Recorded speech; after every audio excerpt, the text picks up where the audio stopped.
Hello and welcome, everyone. Thank you so much for coming to this reading of Hannah's tweets. We ask that you respond with super chats and with snaps as we go through this dramatic reading of some of Hannah's best work. Hi, Cash. Make me unable to walk.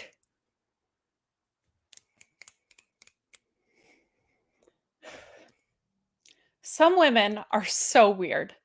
It's known you have fake boobs, and someone asks you who your surgeon is, and you gotta be like, I don't remember.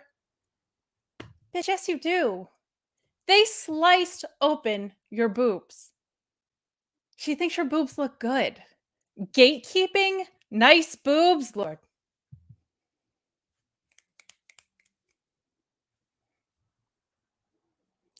I want my bread hot, Ryan.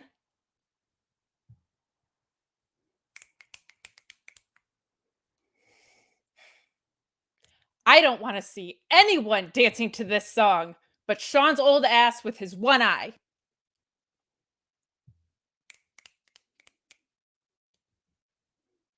What the Arn? Shoot his ass.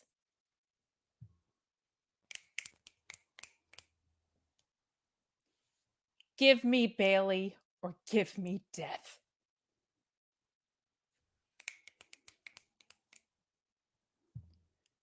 Does everyone eat ramen topless at their work desk? Or is it just me?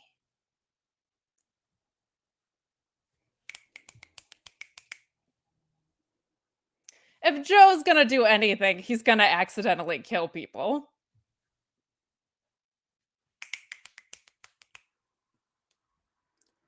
Why is Adam Cole in a Ghostbuster doing something to me?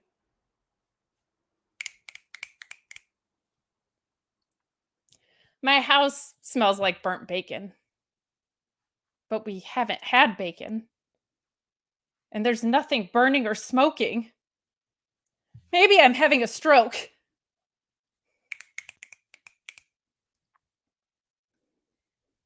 Why is she rolling in looking like the Grinch?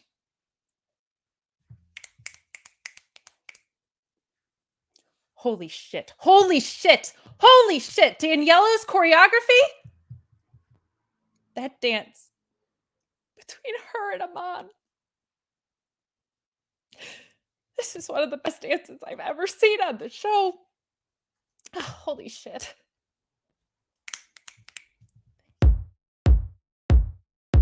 Live Marcus Serena deep on the cover of Fightful magazine.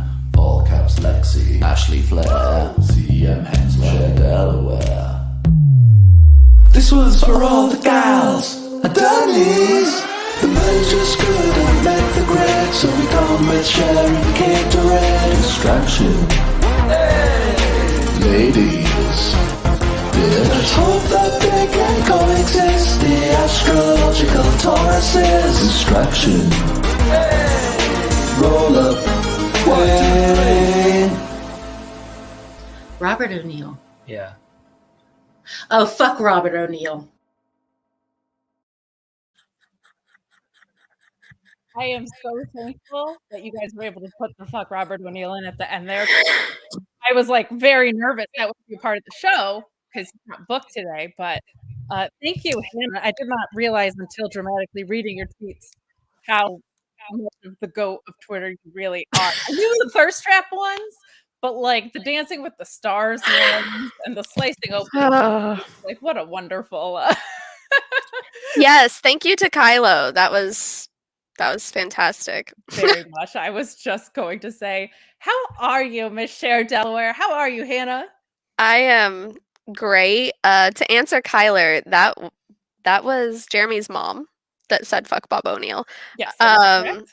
Yeah, that was something. Jeremy could see me in the back dying as you were reading the tweets. I think it was the shoot his ass that really got me. I was so glad we were debating before. I'll pull a Joe and I'll pull back the curtain before we go on with the show about the cold open. We were gonna do a video. It wasn't coming together the way I wanted.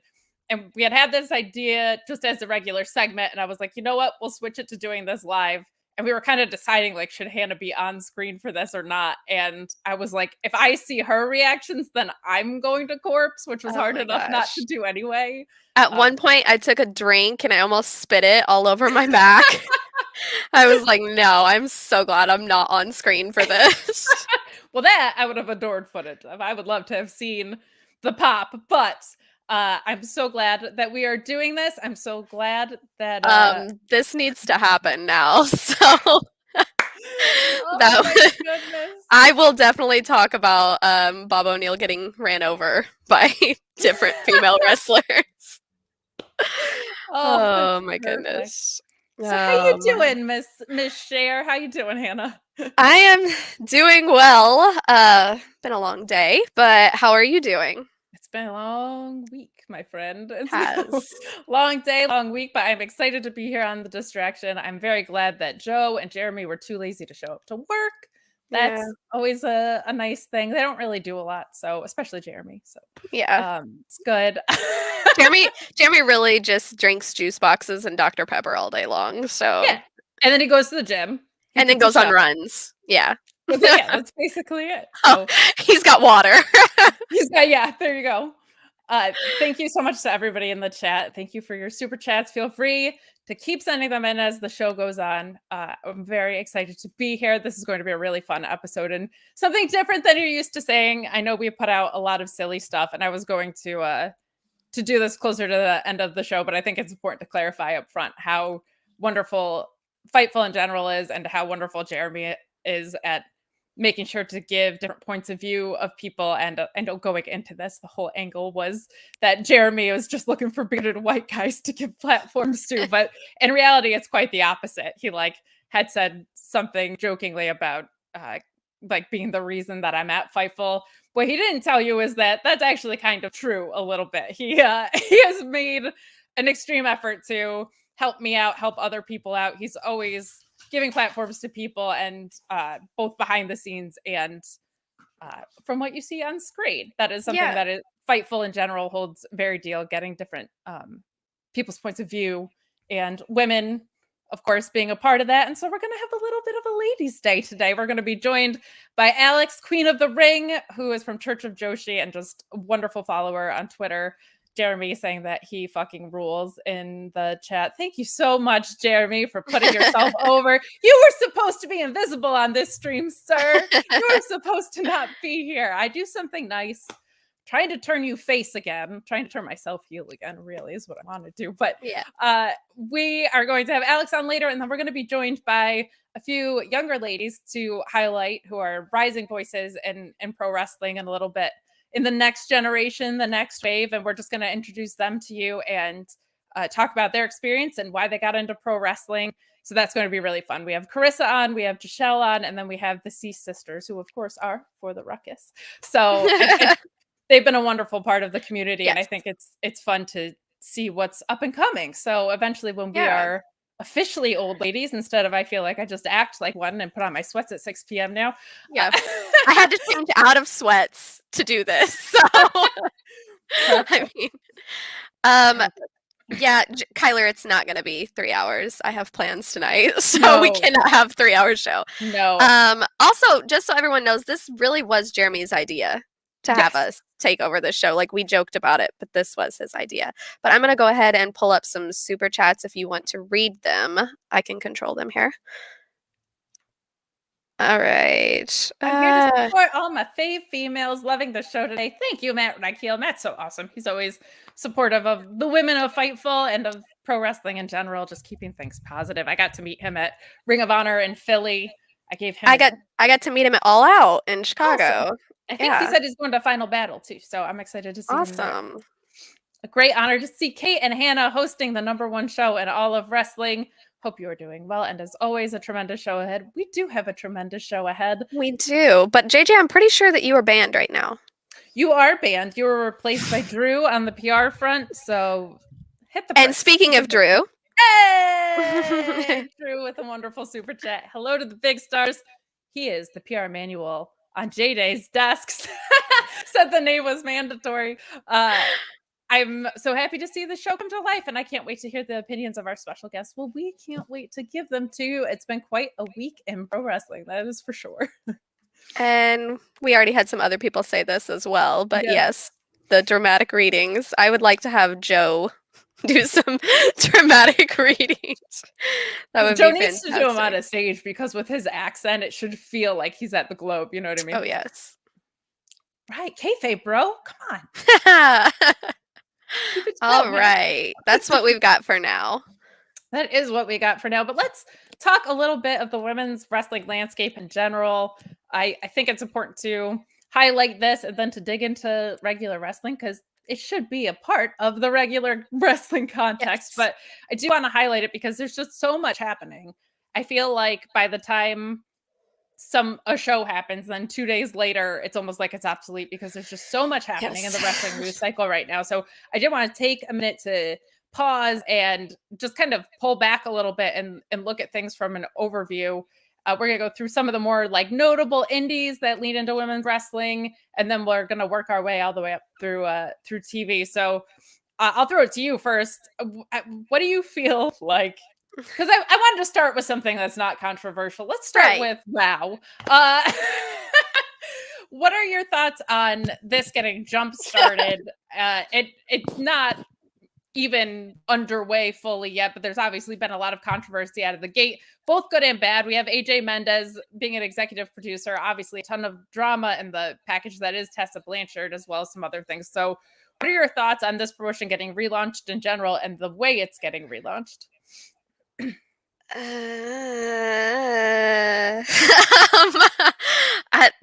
Not good. I mean, I was excited for it when I first heard about it, and then it just immediately went downhill. And I think that probably my bigger issue is just the way that they're handling everything. Like you and I have spoken about, just like deleting the negativity doesn't mean the negativity goes away. And when you go to any of their tweets and just see all the hidden replies, it's embarrassing. And I joke all the time that if I was their social media manager, I would simply quit my job because that would be awful. It would not be worth it. But I hate it. I wish that it wasn't the situation that it was, but it seems that that's what they want. They probably would not have this much buzz if it was not for the controversy surrounding it, and then the whole trying to bring in people that Tessa had done things towards made it even worse. So, you know, I want it to be better than it is, but this is the point that we're at. That's pretty well said. I also just want to point out, definitely not John Alba in the chat saying, proud of you ladies. If he had an Emmy, he would give it to us, but he definitely doesn't because he's not John Alba. Definitely not. The John Alba I know spells his name with an H. So, I mean, definitely not John Alba. You know what? Since he's not here, let's just start the wave. Right? Oh, yeah, for sure. Sounds like a plan. So as far as WoW goes for myself, it's hard to reconcile that there's something that AJ Mendez is doing that I would be not excited about. And that's extremely disappointing because she was, for me, the one that was a pioneer when I was watching in real time. Before the Women's Revolution, she kind of set the table for that, I think, by demanding more screen time vocally as an advocate and also earning that screen time just through her performance. That's when things really started to turn for, in my estimation, when I was watching.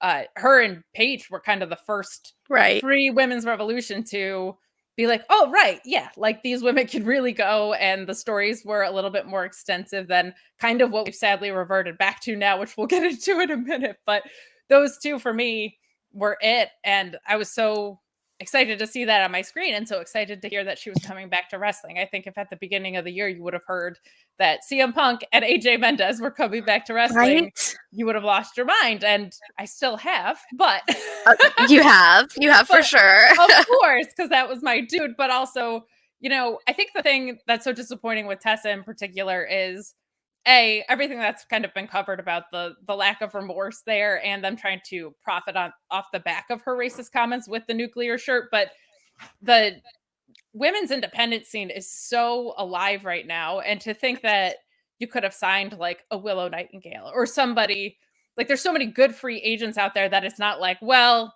we really have to rely on this one person because she, I mean, to her credit, is fantastic in the ring. She is known. She did until her comments came out. I feel like she was somebody that was a leading force in that with what she was doing in Impact.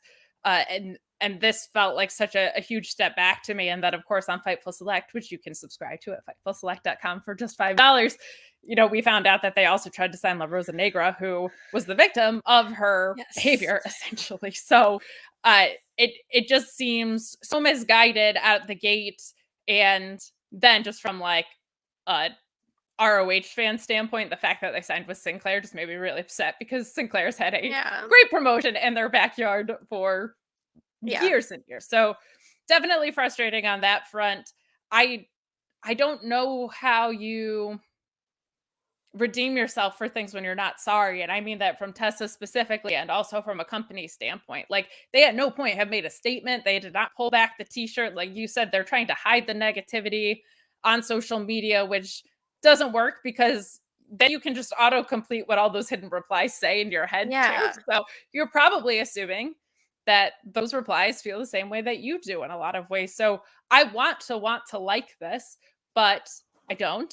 And that's also compounded by the fact that you have things like Mission Pro Wrestling right now that are an independent promotion. I wish they would just give that a TV contract, but I think you have so much other good women's wrestling regardless of what TV is doing with it right now, that I don't feel like I have to tune in just to respect myself as a woman to watch it. Like there's so many other wonderful things happening. So let's talk about Mission Pro briefly.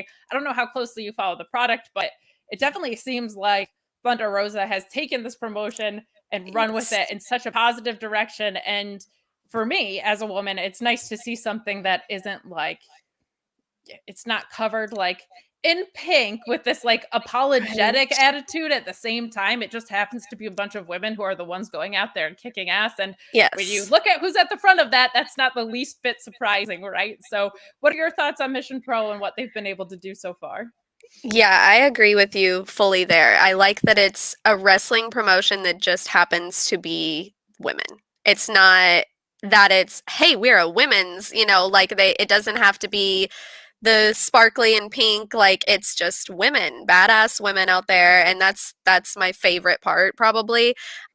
Sean had mentioned something on his show with Suge yesterday about how he wishes that AEW would buy the ROH video log and everything, and he was like, that would be enough for them to start their own, like we have all of this. And he was like, and they got the In with Thunder Rosa now, stream Mission Pro on there. And I was like, so many more people would be exposed to it in that way that aren't now. And I really wish that was more people knew about it, because a lot of people just know that it's just Thunder Rosa's thing.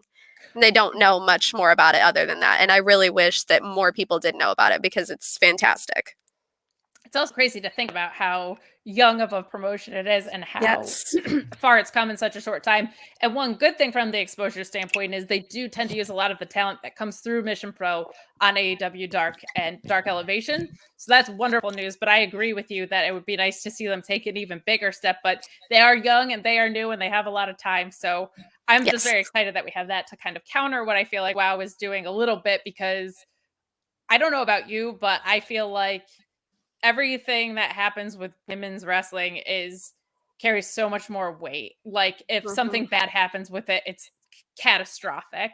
And if something good happens with it, sometimes that's put on an even better pedestal, which is great. Right. Not assigned equal weight, but I just feel like, and I talk about it all the time, like representation wise, if there's one match on a card and it's a women's match, if that match sucks, the narrative becomes women's wrestling sucks. Right. So when you see something like this, it's like, oh, well, all women's wrestling promotions are bad. Like that's, I think, what a lot of people's thought processes are. So I'm very glad that we have something active counteracting that. And to your point, I hope it gets more exposure than it's had. So yeah, rules. So we mentioned ROH. Obviously, a lot of uncertainty there, which breaks my heart because there were plenty. Oh, we will pause for the super chat. Excited about me. I'm not even going to pretend I can pronounce it. I'm so bad. I Go hate for it. butchering names. I know. It's I not even want that I to. can't. It's that I'm nervous. I want to say it's May Saruga, but I'm think it's so May sorry. Saruga. I'm Joining so Emi sorry. Sakura and Lulu at AEW would be a great faction with Shida and Rio if they gave them the TV time they deserve. I have been whining for months about the fact that there should be all women's factions and not Yes. only AEW's women's division because it's consistent with what's going on in the men's programming. I don't watch a lot of joshi. I just don't have the time. I should. But my understanding is, and from what I do know, is that much of Japanese women's wrestling is staple heavy. Like that's basically Right. how they run a ton of their programming, like they do in the men's in Japan. So I think that would be so beneficial for a lot of reasons. One, if there's a language barrier, you can just assign them a mouthpiece. And two, it would be a different type of story that then is being told in the women's division. You could build up like this Britt Baker kind of mini stable that's happening and have counter programming against that. And three, it's just how wrestling is told when you're using Japanese talent. Like it would be a nice point of familiarity. Right. So I couldn't agree with that super chat more. All right. We got one more.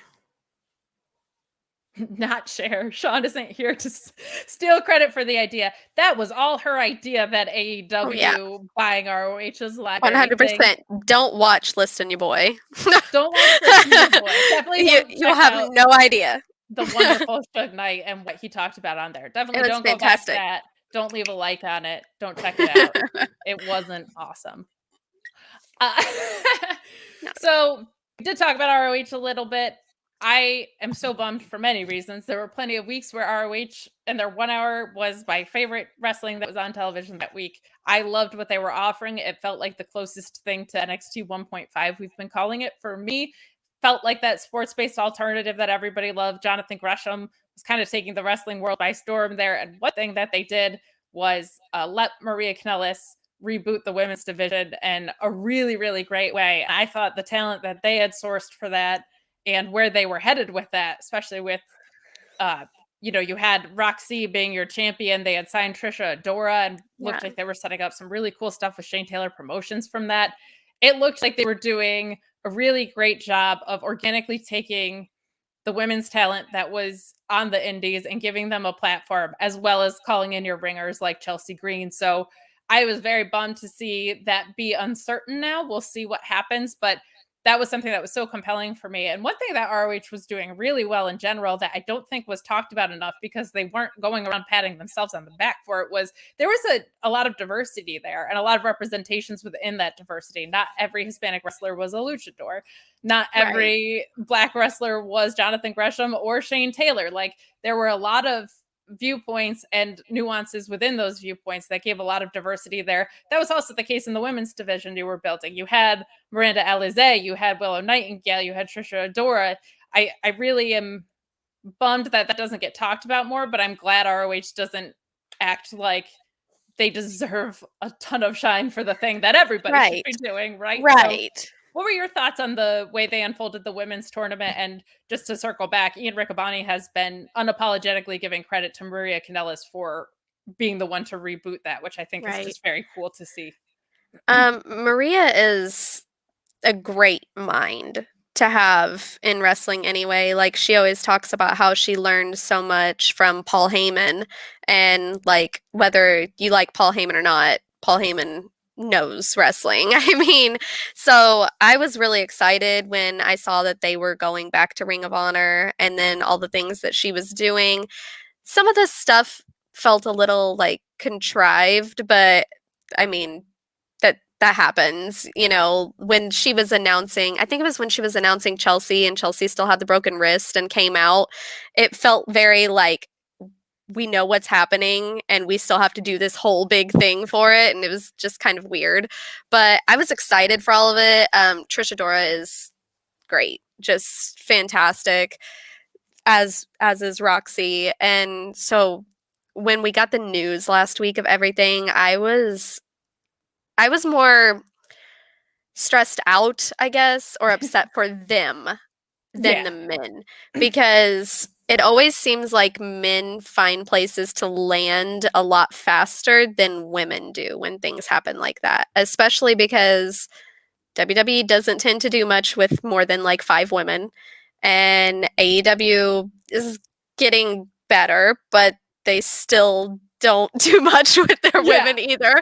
So, I mean, like, we've got the tournament happening and everything, but even still. So I'm like, oh, I just really hope that they land somewhere because they are fantastic. Just great.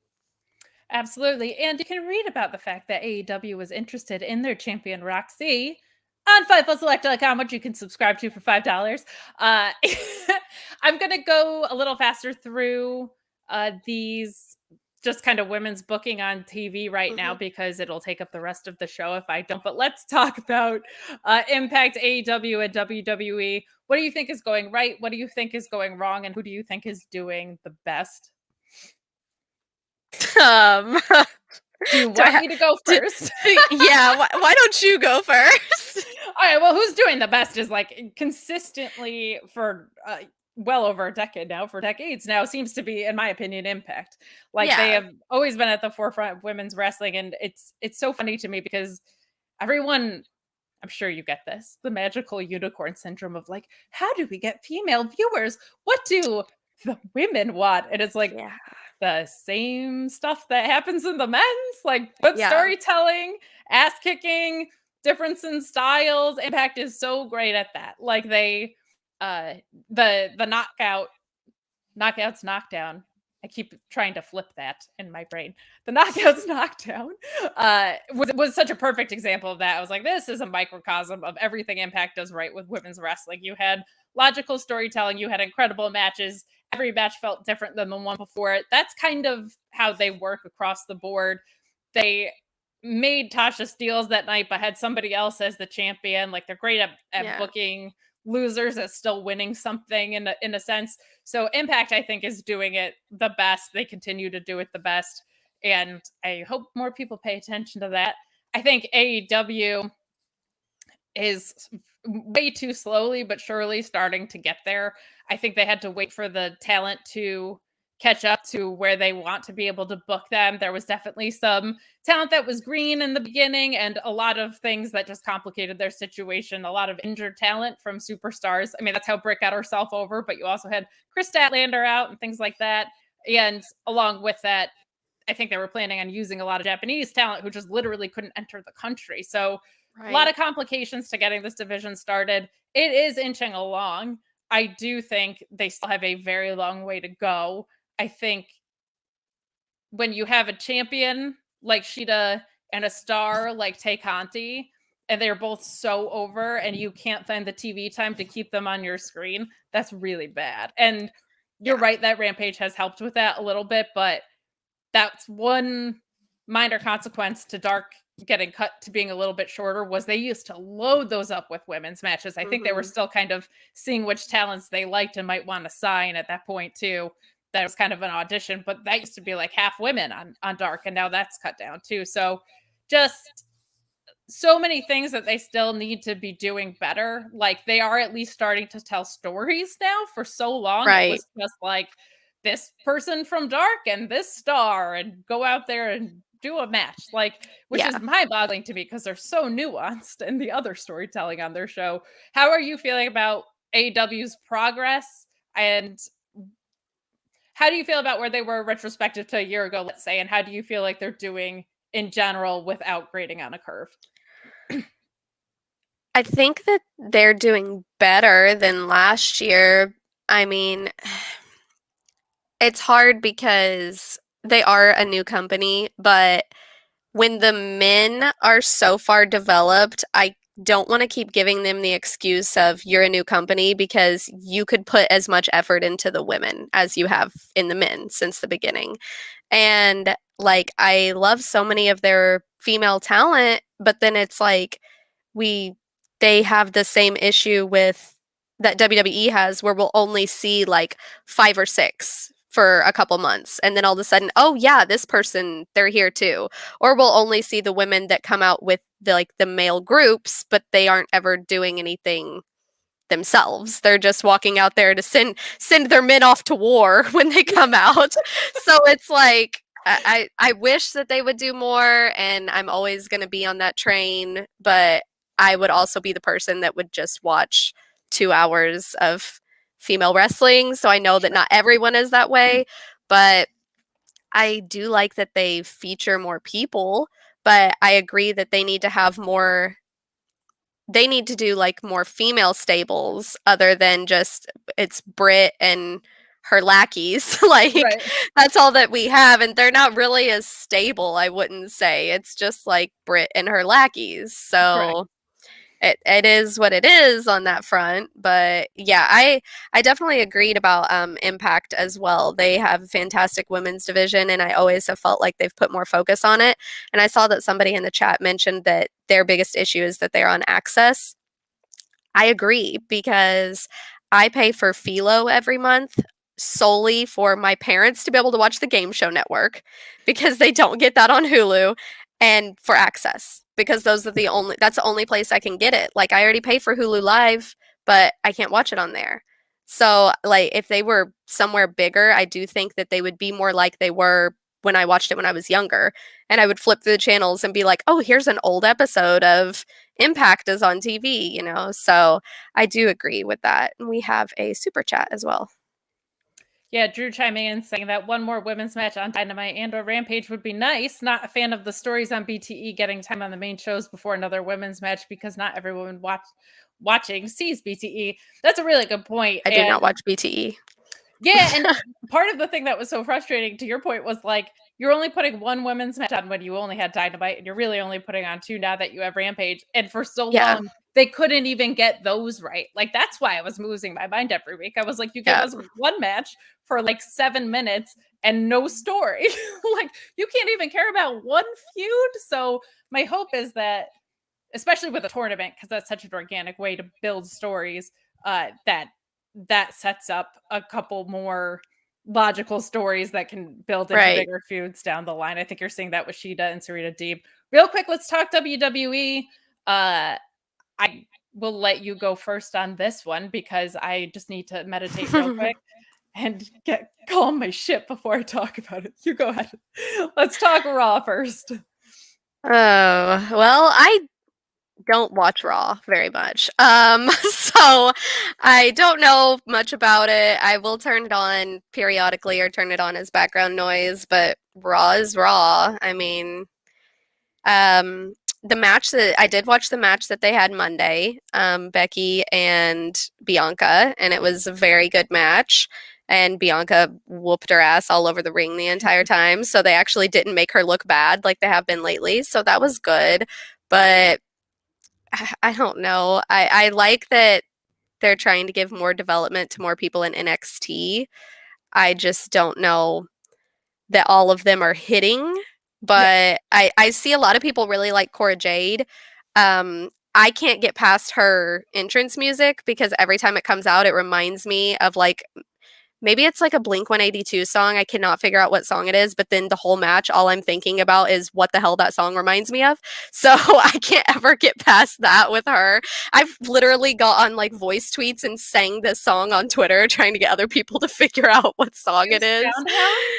I cannot figure it out. I do not know what it is. But yeah, so is that where you're at with all 3 brands? Like that they're kind of there, and I wish that they would do more. Yeah. I mean, I feel like they're just putting the women out there for a 3 to 5 minute match just so we won't bitch on Twitter about no women having matches on the show. Like, that's what it has felt like for a little while now. And I mean, Raw should not be that way. Raw has 3 hours to fill up. There's no reason that you should not be able to have at least a decent length time women's match on there, but it seems like they don't have anybody. I mean, everybody's hurt or taking time off or whatever. So when I think about the women's division, I mean, like the names that I think of, a lot of times like Asuka out, Alexa Bliss is out, Nia is out, and I'm like, where is everyone? Yeah. You fired half the people and now you don't have anyone. So of course we're gonna have the same people fight over and over again. No one else is there.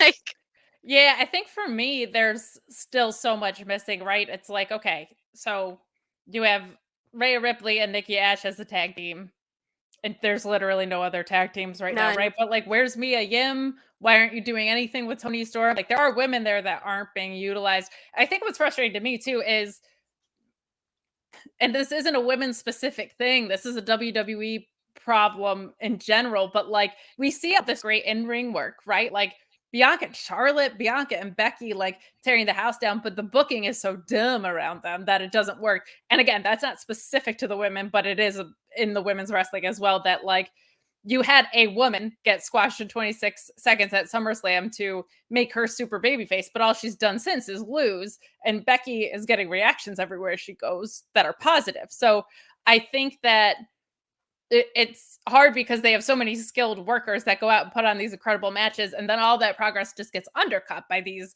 terrible booking decisions and these distraction finishes, etc. And to your point before too, and we're going to talk about the Queen's Tournament because there is actually a women's tournament going on right now, that like those quick matches with more one-dimensional characters certainly seemed like, oh, people have been wanting a Queen of the Ring-esque tournament. We're going to put one together.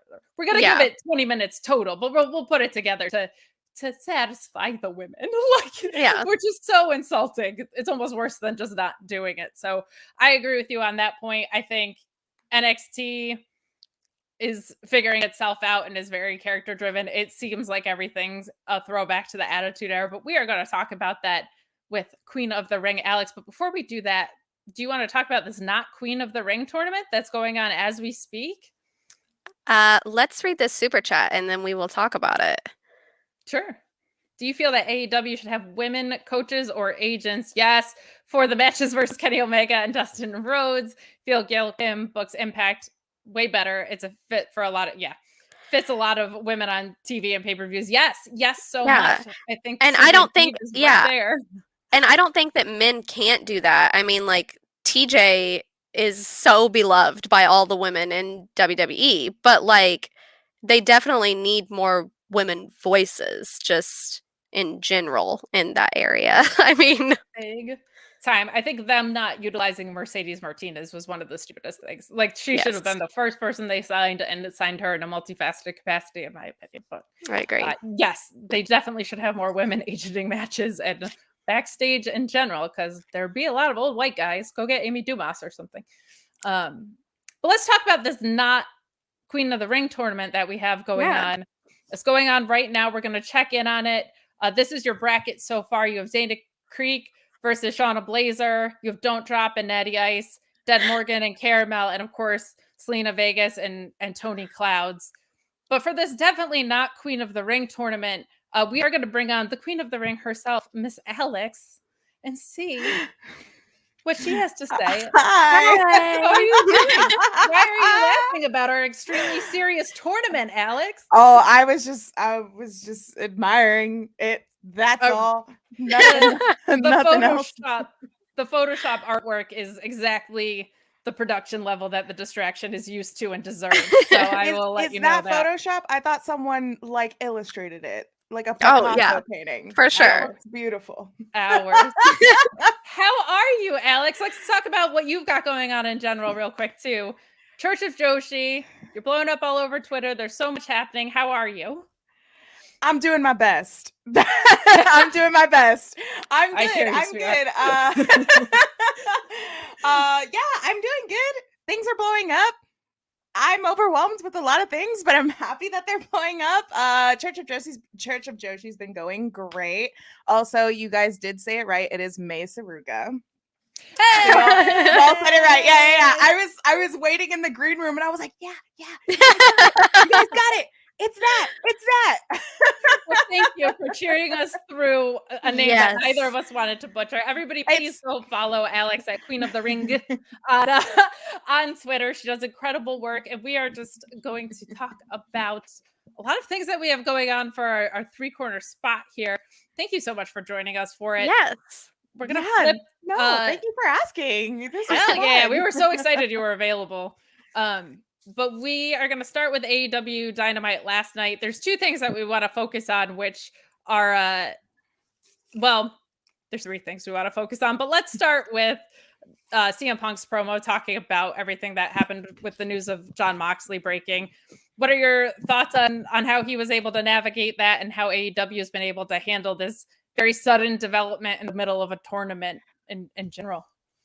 Yeah, I think shout out to Mox for just being brave enough to take that step forward, because that's a hard step. That's a hard thing to admit when you need help. And he's very strong for doing that. And I think they handled it well. You know, Tony Khan was the first to break it. That's his boss. And he broke it and he said, you know, Mox needs some help and he needs some time off. I think they did well with bringing Mero into the tournament. So then we had Mero versus Orange Cassidy last night. And then CM Punk talking about Mox. It was fascinating to hear a wrestling promotion care, you know, where everyone across the board, like even in the audience, there were so many signs for Mox, and there were so many people through every single promotion, not through just AEW, that were reaching out and showing support for him. But I think it's really cool to hear someone like Punk within his level talk about Mox and how everyone should be getting help, when we have shows like Dark Side of the Ring who shine a spotlight on previous wrestlers in previous situations with addiction and mental health, and we all say like, oh, that's so bad, like I wish they would get help. But this is the time where you do it, right? This is the time where if you want help, if you need help, you ask for it and you seek out anything that you could possibly get, you know, to help you out. And I think that's really interesting and admirable to hear that, you know, they took some time to address it, and not address it in a way of like a storyline, you know? Right. So I think that was interesting, and it was refreshing to tune in and to hear Punk say, like, you know, of course, Punk is like, I've been going through stuff, and sometimes he makes things about him. And I was just like, but he steered it in the right direction, right? Like he steered it in the right direction of just like, if you need help, get help. And that's something that should be said loud and proud within this industry. So good. To me, too, I think part of the reason why I'm assuming that Punk would kind of marry his experience with Moxley's too is I think he built a character around being a straight edge dick. And I think he kind of probably wanted to reverse that, like, hey, he's a face right now, but be like, he's not actually such a straight edge dick that he can't empathize with someone who is an addict, right? And like he has openly talked about part of the reason he is straight edge is because of addiction in his family. So I think it was important for him to say, like, I understand this plight despite the fact that I've never had a drink before, that somebody going into an alcohol treatment program, like I can sympathize, and I respect that decision so much. I thought that was really well done. And I liked that they had, to your point, someone of that carries that much weight in the wrestling industry do it. And not for a wrestling story, but there's been an endemic connection with Eddie Kingston and him, right? So it seemed very seamless into the programming. What do you think, Miss Cher Delaware?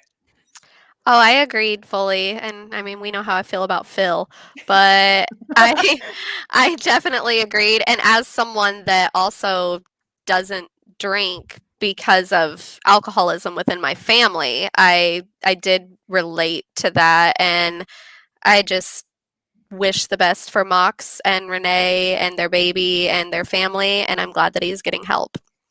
And I was just gonna chime in and say, like, it isn't so much of a bash either to I guess not commemorate, that's not the word I'm looking for, but just to admire the way that AEW has been taking care of that situation. Yes. It's not a diss towards how WWE is. Like, there's been countless times where even Jake Atlas has said, like, WWE has helped him get help for his mental health, right? And that's also another factor that plays into a lot of addictions within wrestling. Again, from previous stories that we've seen in Dark Side of the Ring, this isn't a diss towards WWE. This is just one promotion and how they're handling it, and They just did it differently.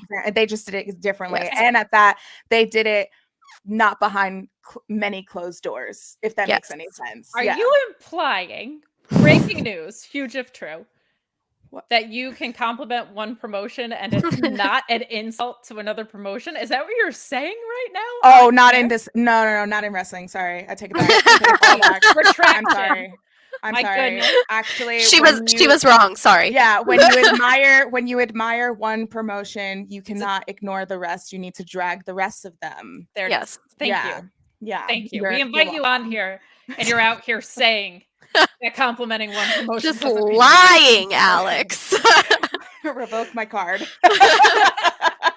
We do have Drew chiming in with another super chat here saying, I never thought we would have a promo like Punk's live on television. I'm so happy mental health and vulnerability is getting so much shine. I do find it incredible that this also comes off of Eddie Kingston's kind of more relentless talking about it. He said that he takes Zoloft on air, like the most maybe badass dude in wrestling. Yeah. Like just saying that, like, I take a medication so that I can get through my days. I love Relatable. Very relatable. So relatable. Especially since he was like, I take Zoloft to try and not kill people throughout the day. Very relatable. Very relatable thing. Like- Very, very relatable. So we did have another stirring promo from Chris Jericho on the show that I hated and ranted about for like 20 minutes yesterday. So I hopefully have a little bit less venom today about it, but I have not liked schoolboy humor Jericho. I don't need these like thinly veiled misogynistic and sexist comments. But if you haven't seen the promo, basically he said he kind of slut shamed Paige Van Zant and said she should go profit off of herself and her comments off of OnlyFans. I'd say go back and watch it if you want the exact stuff, but this was incredibly missable in my opinion. I found this wildly offensive. I think I'm so sick of hearing promos about not having the balls and calling people a bitch. We got one of those too we got both of those in this same promo. This whole angle has really fallen flat for me, so I've just hated everything about this, but I am very just like tired of the Jericho stuff. How have you guys felt about it? And on a level of 1 to Kate rage, which is like a 74 probably, where have you guys been on this? I'll go first, Hannah. Don't worry. Listen, I can somewhat appreciate the Jericho stuff because it is my bathroom break now.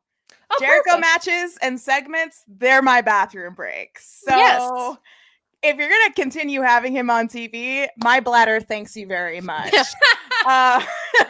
It's when I put my kids to bed. So Exactly. I get up, I grab a snack, I check Twitter, like whatever. Everything else. Hannah's like, I don't want my kids seeing this shit.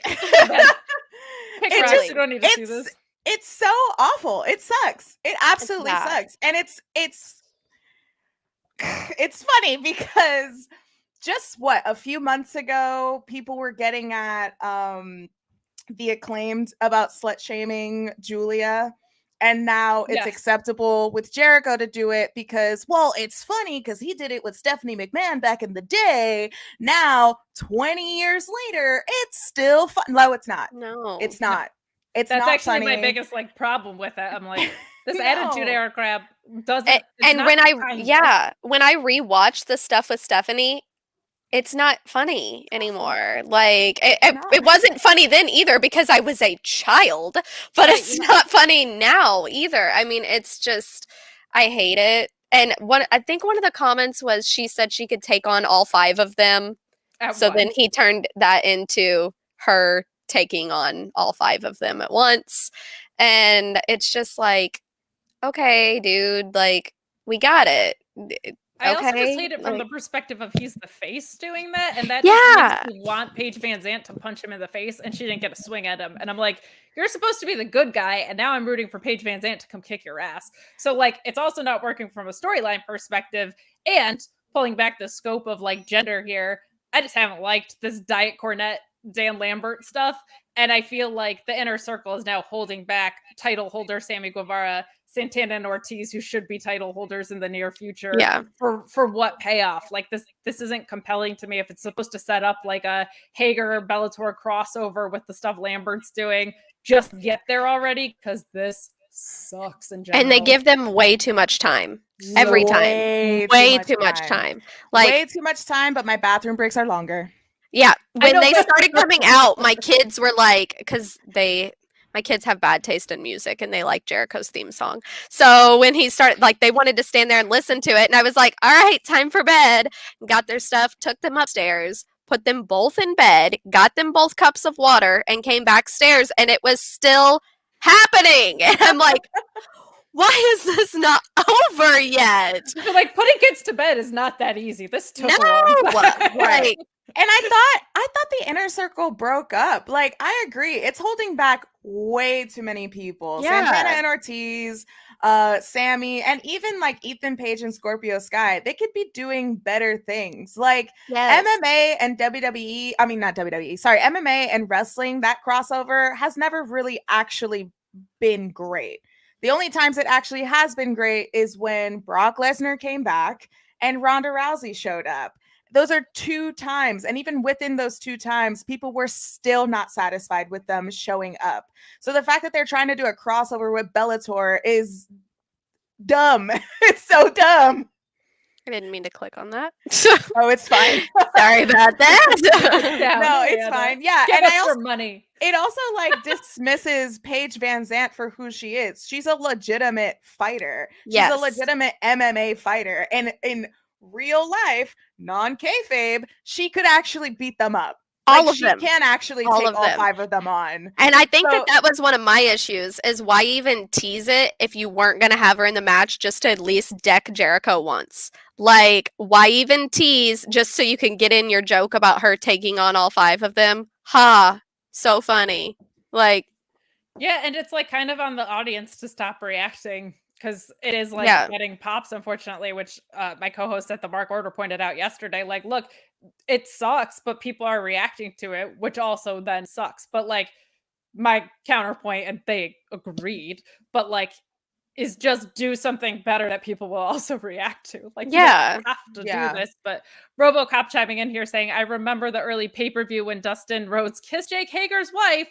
Luckily, it's not quite as bad now, but still a way to go. Yeah, for sure. And I think, you know what? Like, to where Jericho is, he's 50. Like, this is the thing he did that got over the most in his career. He really struggles as a face, I think. Like, especially as a more serious face. Alex Pulowski calls him, like, Dad Rock Jericho all the time. And that's kind of how this feels. Like, so, yeah, I don't like this angle at all. And I hope it's over after Full Gear.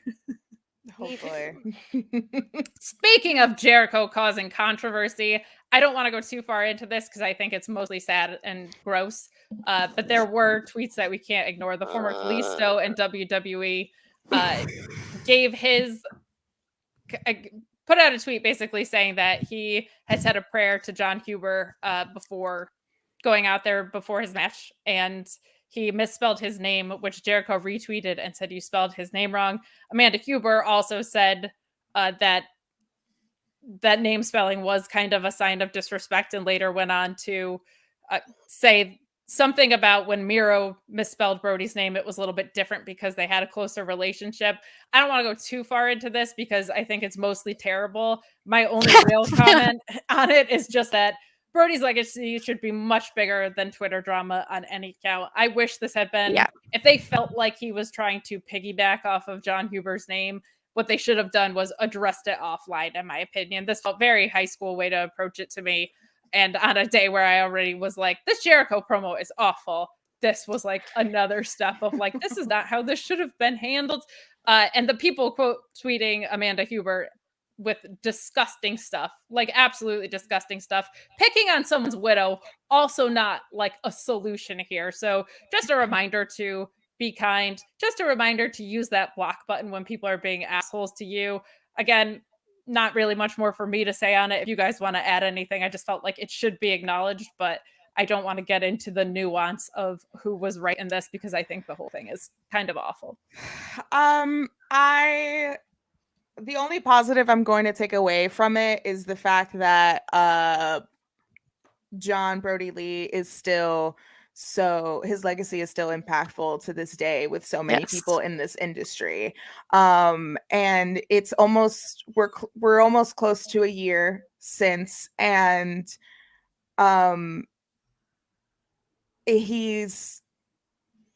we've heard so many stories from so many people through every spectrum of wrestling, whether it's AEW, WWE, or just the indies, of how much he's influenced them, of how much he's helped them out. Like, so much so where he bought John Silver's gear for him. You know? Yeah. So I think that's the only positive we need to take away from it. And that's the only thing we need to focus on. Because if two grown adults are not handling a conversation offline, even when one of them are in the exact same building as the other person, like, it's none of my business. I don't care. And I feel like within this community, we need to start normalizing just not caring. Yes, I agree. Not speaking up about it. You don't need, not everything that happens in wrestling or on wrestling Twitter that absolutely does not matter. Like, not everything needs your attention or deserves your attention, rather. So, and to your point, accountability can also be a private thing. Like, you can see a tweet and handle it outside of Twitter. That's probably what should happen. And Manny handled it very well. He quote tweeted Jericho back and just said, like, my bad, I'm sorry. You know, like, he handled it very well. I think that Jericho likes to start shit, as we all already know, and he did that for attention, and he got the attention that he wanted, and it wasn't good. I think he really thought people would agree with him, and they mostly did not. I'm never going to tell someone how to grieve. I have never lost a husband. I've lost people close to me, but that's a different thing. But I did not think anyone handled that situation well. That could have been handled very differently, and it did not. Nobody came out looking good in that except for Manny, because he did handle it maturely, and that made me feel bad. Like, it was not. I woke up to that this morning, and I was like, what is happening? I woke up to that too, and I was like, did he call him like Stewart's? Like, what was the name he called him? And the fact to see that, like, it was just one letter, like, y'all are blowing up for one letter. Yes. Like, we all know how Apple autocorrect just fucks us over sometimes with audio. Yes. I don't know if I was supposed to curse. No, but with typos and stuff, you know. So like, it's just like, okay, good. Yeah. It was just like one letter. Like, I don't know. And it turned into a whole thing, and there's people still going on about it on Twitter, and it does not feel good. I don't know. I don't understand. People need to kind of grow up. So you can let one go, guys. You don't have to comment on everything. Real quick, I do have the Not Queen of the Ring tournament on. Oh, God. I just want to check in on the most recent. It's over. The match is already over. So we do have Shauna Blazer. Shauna advancing with Selena Vegas and Caramel, who Caramel. That match did end before they even made it down the entrance ramp. I just wanted to go ahead and confirm that. But we will move on to our next topic here. Oh, I'm gonna pull up some super chats that we haven't gone over yet. All right. So, Shadman Huda says WWE women's talent is so effing good and so underused. Correct. Yeah. Agreed. Okay, I've got some more. Keep going. I was just gonna say, since we do have someone that is familiar with Joshi, the Church of Joshi in the house, we have a super chat here from Phantom for the win FTW that says, Alex, what do you think of chokification of AEW with May joining Emmy and Lulu? Since you actually know what's going on with that. Oh, I love Lulu. Her and Eddie Kingston was like my favorite thing in the world. So she's good. like asking for advice, and Eddie's like, just punch her in the face. Just punch me in the face is like my favorite thing. So good. Okay. Please speak to this since you know what's going on here. Let me drop some edumacation for y'all. Please do. Choco Pro, if you're not familiar with Choco Pro is free on YouTube. You do not need to go to any outsourced streaming services or anything. Mei Saruga, Emi Sakura, and Lulu Pencil are all from Choco Pro. And it is a fantastic promotion. It is such a fun promotion. The wrestling is not serious. It's goofy. There's no ring. They wrestle on a mat in a room that's 14 stories tall. Not really, but it's part of the gag, and it's part of Gato Move. And half of the women that appeared in the Japanese side of the AEW women's tournament like a year ago were from Choco Pro. And it is such a fantastic promotion to get into Joshi, because there are other promotions like TJW and Stardom that are a little bit harder to navigate and a little bit harder to gain access to. When Choco Pro is all free, it is all on YouTube. They have full shows. And if there's one match I need to suggest to anybody, if you really want to like witness the magic of Lulu Pencil, you need to watch Lulu Pencil versus Antonio Honda. It is by far the greatest comedy match to ever exist. Back with Church of Joshi, we did a whole month celebration with Choco Pro where we just covered every single wrestler that has appeared on there and all of their shows. And we have been featured on their show because they have it's a Patreon, so they have different tiers, and with the different levels you can have your name appear. So our logo was on the wall with AEW's logo. Yes. So And Tony you can Khan and I are equals. Besties. Yeah, we're equals. Same. And you can follow Church of Joshi at Church of Joshi on Twitter, I believe, right? Yes, you can follow Church of Joshi on Twitter. We also have a YouTube channel where we've uploaded some previous episodes. So if you want to catch up with us, if you want to catch up with some Choco Pro or just Joshi in general, check us out. Check us out. Follow us everywhere. And yeah, Choco Pro, I am so happy that AEW is gaining a bit more women from Choco Pro and just Japan in general. Mei Saruga is fantastic. She is fantastic. It sucks that she only made it past, like, I think she was just in the first round for the AEW women's tournament, but like, please go back and watch her, especially in Choco Pro. She's so great, and she's going to be such a great addition to that women's roster. Not only the women's roster, but the Killer Queens, that stable, it should definitely be the most powerful stable in AEW. Yes. So good. It's so good. And not Mei Saruga, sorry. Emi Sakura, she's been around for more than 20 years. She's Crazy. a legend. Like, she is within status of like Asuka, how Asuka's been in Joshi for so long and she's made such an impact in Japan. Emi Sakura is the exact same way. Emi Sakura has trained most of these women too. So it's a big deal for Emi to be in AEW. So please, please, please, if you have the time, I know that there is so much wrestling to keep up with, but if you have the time, check out Choco Pro, check out TJPW as well. This is why you're the queen. Yeah. Ice ribbon. I'm trying. Right? I'm trying. Queen of the Ring.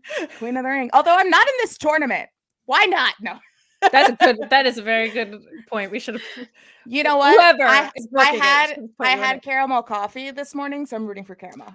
There you go. There we go. There you go. We're going to go through these kind of quicker. I didn't want to go through too much stuff in WWE because it's so dense and you can get your recaps wherever you need to for that stuff. But I did want to take a moment to go through some of the title reigns. And I just want to go through brand by brand and see what you guys think has either been a success with these title reigns and failure. So just give me kind of like a thumbs up or down essentially on each brand's champions. I'll read them off. I don't expect you to remember everybody. And just like a sentence about why this is working for you or why this isn't. We're going to start with Big E. So I'm going to throw it to Cher just because like she just thirst traps him every week. And it's the funniest thing in the world to me. So why don't you go ahead and kick us off with what you think is good or bad about Big E's reign and what you think is champion? Everything is good. It's Big E. Actually, I think my favorite has been like whenever people challenge him, which he did that when he was the US, I think that was US champion, intercontinental, whatever that was. Like, if they lose, he's like, your ass lost, get in the back of the line. You don't get to challenge me. Like, that's my favorite thing with him. But his promos he's stayed Big E through all of this. And that's probably my favorite thing. But he's had to do some weird shit with Drew before they change brands. But other than that, I have not actually watched the match from Monday yet with him and Kevin Owens because that was far past my bedtime. So I have not watched that yet, but I heard it was very good. But yeah, it's Big E. So I love everything he does, and big meaty men slapping meat. So that's what I'm here for. That's it. I will just chime in and say that I think Big E is a great person to have as your champion. I think his programming got stalled out of the gate because he was champion, and then we were going into this weird draft thing, and then the draft didn't take effect until 3 weeks later. So I think he's going to do more work as champion that's going to be better than what we've seen. But for some reason, when it comes to the New Day, it's one of the rare instances where WWE gives us what they want. With King Xavier, with Big E finally getting that title shot, Kofi did at least have his moment, despite how that was booked. But with the New Day, for some reason with this stable, they actually give us what we want, unlike a lot of the other programming. Yeah. Just a reminder to leave a thumbs up, guys. Please subscribe to this channel. We're trying to get it monetized. I mean, I don't really care because this is the only time I'm hosting on it probably, but whatever. Right. Do it for Jeremy. Alex, what do you think about Big E? Across the board, agree. I think that Big E as champion is great, and I agree with Hannah. Like, there was a certain somebody who shall not be named who claimed that Big E should be taken more serious, and he should take a serious approach going for the title. Boy, was that guy wrong. Right? Big E just continues to be who he is, you know? That's Big E. He's silly, he's goofy, but when it's time to get down to business, he can do it. So yeah, just don't ever change, Big E. We love you. Keep Agreed. going. And my bad. This channel is monetized. My bad, Jeremy. Sorry. Subscribe at youtube.com/Fightful Distraction. That one isn't monetized. The other one isn't monetized. Oh, really? Yeah. I just work here, man. We're on the regular Fightful channel right now. Understood. Got it. Go help that one. Let's talk Becky Lynch. This has been an absolute failure to me. I don't buy Becky as a heel.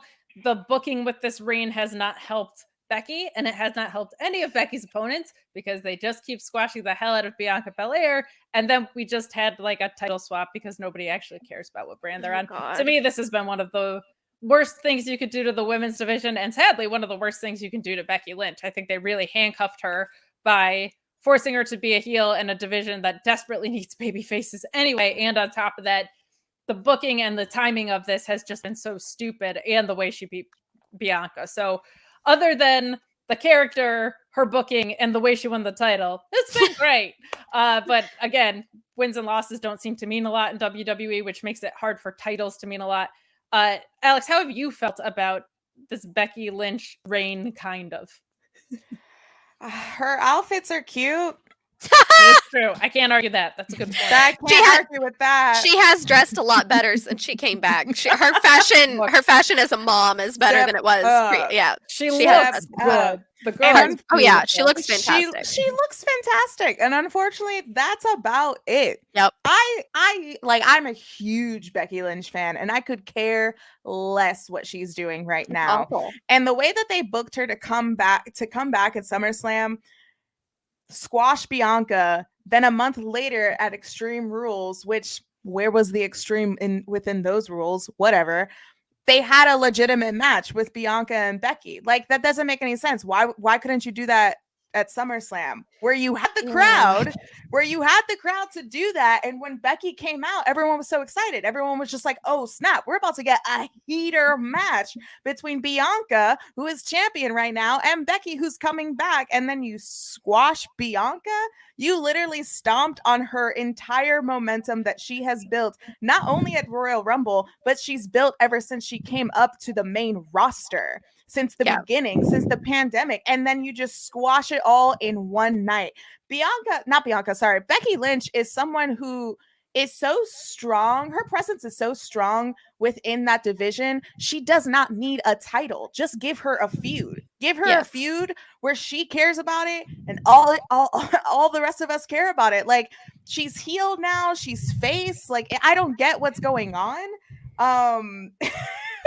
And nor like it's very clear that the way that they book the women just across the board in general in WWE, they don't care. So why should I? Yes. And I felt like they've tried to make her the female Seth since coming back. Like, she's started wearing the obnoxious jackets too, just the way that she's acting. And like, Seth's is funny because he's so fucking annoying. Like, that's whenever Seth comes on screen, I'm like, oh god, not this idiot again. But it's like, he is so deep into this character now that it's like, okay, all right. But I don't care about Becky. I don't. And I hate that because I feel like she's doing like the best in ring that she's done in a long time. And then it's just kind of like, okay, well, yeah, it's just, I'm bored. I don't care. I was at SummerSlam.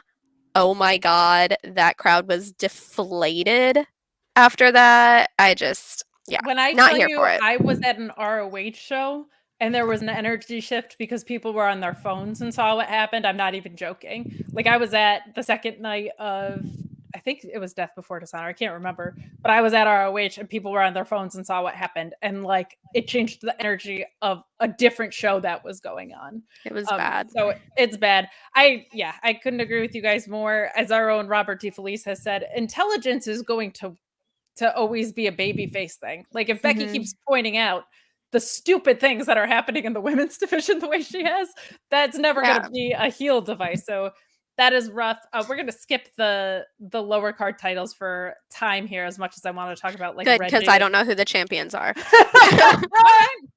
I thought for sure you were going to want to do 20 minutes on Reggie, the 24/7 champion, but we'll move right along to NXT. Damn. I thought that championship was inactive.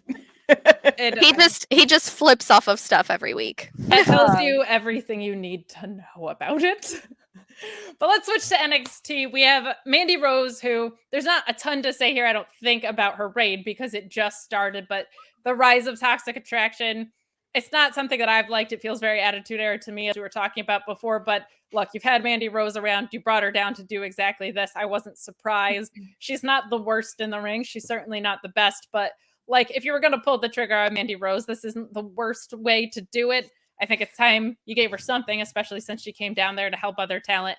Having Toxic Attraction be the tag team champions at the same time at least gives them something to be cocky about as they are going around bullying everyone, in my opinion. Not my favorite angle, not the fault of any of the performers involved, but I don't hate it. I'm at least curious to see where it goes. Alex, how do you feel about a Mandy Rose NXT champion in this new Skittles-colored NXT 2.0? NXT 3. I call NXT 2.0 Slime Time Live. I call that's what it reminds me of. It does. I call it NX3 every time they talk about it because it's not the second one. It's really not. But I agree. Like, there's not much to say about her reign so far. She just became champion.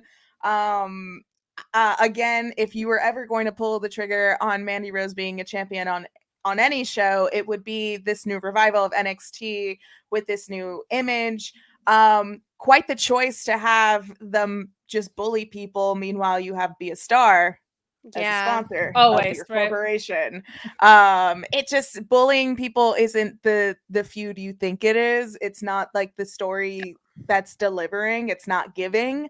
But again, like, I think Mandy Rose has the potential to be, if not a good champion, a good filler champion. And that may sound like an insult, but there are plenty of champions in the past that we forget were champion. You know, we forget that they held the title for an X amount of time. Even if it is for a year, we still forget that they were champions. You know, I think that she could step up. I hope that this motivates her. Again, she's not great in the ring, but she's not terrible either. I'm just excited to see where it goes. I'm excited to see who takes it from her too. Me too. I think, yeah, this might be one of those situations where, to your point, a transitional champion is not necessarily a bad thing, really, ever. If Yeah. it's done right, who she transitions to is the question. Anything to add, Miss Cher? I'm more interested in it than I was with Raquel as champion because she was like freaking wallpaper to me. Like once the stuff with her and Dakota was over, I didn't care. Like had no interest in her being champion. So, I mean, good for Mandy. She has worked really hard since she was on Tough Enough. I mean, she's not great, but she's not awful.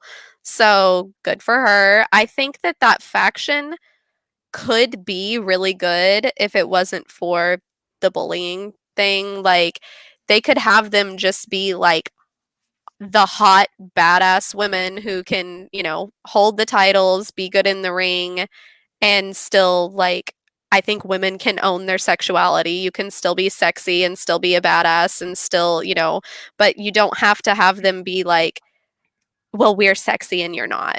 Like, Right. It's like the I mean mean, girl trope. Like they yeah. don't have to be mean girls. You can be Yeah. sexy, you can be a badass, but you can also like get down to business and be like, hey, Yeah. I'm gonna challenge you for the title because I'm better than you. And Okay, I cool. think they just don't know how to make women be heels without making them be mean girls a lot of times. No idea. Like, yeah, so Very evident. Yeah, this is So- the same Piggy James crap that we were getting 20 years ago, and they were like, that's the thing Yeah. that we're going to bring back to our young, sexy new brand. On Yeah. the other hand, Tommaso Ciampa being champion, I think, is the best thing that they could have done for this brand if Samoa Joe couldn't do so for being injured. I miss Samoa Joe. I miss Samoa Joe too. I know a lot of people wanted Braun Breaker to win because he is legitimately going to be a huge star there. But I want Tony D as Tony champion. D'Angelo. Tony D'Angelo should dethrone Roman Reigns. He at should WrestleMania and hold bring it every so far. title in the company at once. That's what he Every should do. Every title. Women's tag, all of them. All of them. But his side plates should be cannolis. Yes. That's what it should be. And not engraved ones, actual cannolis. Actual cannolis. Cannoli. And then it spins. It spins. Spinner Oh my god. cannolis. Spinner cannolis. That's Oh what my it should be. Lord. Spinner I cannolis in the love middle of this a promo. He just bites one. Oh, amazing. Drop the hands in the chat for Tony. We love Tony. Yeah. Well, I guess we're stuck with this Ciampa jobber until then. I think it was the right decision to keep the belt on Ciampa because you have so many unestablished stars, and I think Ciampa can go and make a lot of them look really great. I think Breaker made himself look great in this match too. But as far as moving forward, if you can make a lot of other people look good, even in losses to Ciampa, I think there's so much value in that when you have such a new direction and such a new, literally just new characters that people are still getting familiar with. Somebody who can make all of that work and is a seasoned veteran like him is, I think, the perfect move, despite how great Breaker is. And now Breaker can do what he said he was going to do on Tuesday. We're getting some very logical storytelling with this, which was, I didn't win, but damn it, I was close, and I'm going to earn my way back to that position and eventually have him dethrone Ciampa, or if Samoa Joe does come back and take back the title, he never lost. That's a compelling story too. So I think Ciampa as champion is absolutely the right call because you have an established force that can make other people look good. How do you feel about that, Cher? I agree. I make fun of Ciampa a lot because he looks like he's my grandpa, and I don't even want to hear shit in the chat about me and old men. Just shut up. But he, Alex. But I didn't say shh. Not with your words, but you said something. I just make fun of him. But yeah, I mean, Ciampa, he's the one left. I mean, we don't know if Johnny's going to be there much longer. Correct. Kyle O'Reilly, same thing. Yeah, we don't know if Kyle's going to be there much longer, and Kyle's just kind of existing at this point. So I think that Ciampa is the one to help build up younger talent. Sure. What do you think, Ms. Alex, about older men, specifically Ciampa? What do I think about older men? Give me all your money. That's 1, 2. Yes, Thank exactly. you by super chatting us, regardless of your age. Leave a super chat. Give us a thumbs up. Give Sean Ross half your money at fightfulselect.com, where you can subscribe for only $5. But specifically, this one old man, Rickles veteran Tommaso Ciampa. How are you feeling about him as champion right now? Thankfully, this channel is monetized. Yeah, I agree. I agree. He's, he's now considered the vet in NXT, right? Because he's had so many classics. I mean, especially with Johnny Gargano going after that specific title as well. I think it's good. He's a good addition to be the face of this show. He has the main title. There's so many new fresh talent in that division as well, that he could just go through one by one. And even if he's holding it for a while, he could still help make them stars. And eventually, when Tony D does win, because I think that's what we're all hoping, is that Tony D'Angelo actually does take it from Ciampa. But I agree. He's a great kind of vet champion to put other people over and to kind of shine a bigger spotlight on new talent. I mean, it's NXT 2.0 is so fresh. It's so new, and there's so much room to grow. And especially now, like, they're truly just throwing everything at the wall, and they're just seeing what works. And some of it on paper, that you would think it wouldn't work, actually does work. Right? What do you mean, Alex? Hey! What do you mean? I just this isn't a super chat, but Ryan Sullivan in the chat saying, God, just imagine if Biggie was like 70, just maybe just course. 70 is too old. I max out at 45. Leave me alone. 45. One more set of champions to go through, and then we are going to let Alex go. We thank you so much for joining us. We're going to talk Roman Reigns and Charlotte Flair real fast. Charlotte, I know she's getting a lot of hate. She's just one of the best in the world to do this. She's so great in the ring. Pretty good on the mic too, darn it. I think my complaints with her are basically the same as Becky, because it's all been mangled into the same ball of bad booking and stuff, but obviously an incredible in-ring performer. Roman Reigns he's been the most compelling story in wrestling, arguably, for the past year and a half. It probably switches between that and Hangman and Kenny, given the week. I think this is getting a little stale. I think they need to figure out a way to freshen that up. That'll probably be some sort of either addition or fallout to the bloodline for me. I would love to see Naomi come into that fold, and I think that could really add a really important layer to it too. That's a really fun way to go. I love this Roman stuff. You can tell it has Paul Heyman's fingerprints all over it because it's actually looking good. I've really enjoyed Roman. I don't know who dethrones him at Mania, if that is the move. A lot of people think it goes beyond that. My vote would be a face Seth Rollins wins Royal Rumble and challenges him, and you have this brother versus brother feud, and Seth Rollins takes the title off of Roman at Mania. That's my vote. What do you think, Alex? I love Roman Reigns right now, and that's saying a lot. 4 years ago, I hated Roman Reigns. Same. I did not like Roman Reigns. He is finally the proper face for this company, and I don't see him losing that title in like a year. I really don't. Like, I think that he could hold on to that title for a really long time. I think that there's so many people that there could be somebody to take the title from him, but like, who right now? There's literally no one on his level. Everything he's doing with Paul is amazing. And you maybe consider like Brock Lesnar, but even at that, nobody wants that. No. Nobody actually wants that, because you're going backwards. Like, nobody actually wants that. So I don't see Roman losing it even after Mania. I see him being probably longest reigning Universal Champ, and you could have that because that title is also pretty new. That only debuted 2016, so you could have a finally longest reigning Universal Champion. Again, I agree. What are we doing with Naomi? It's like written in the cards.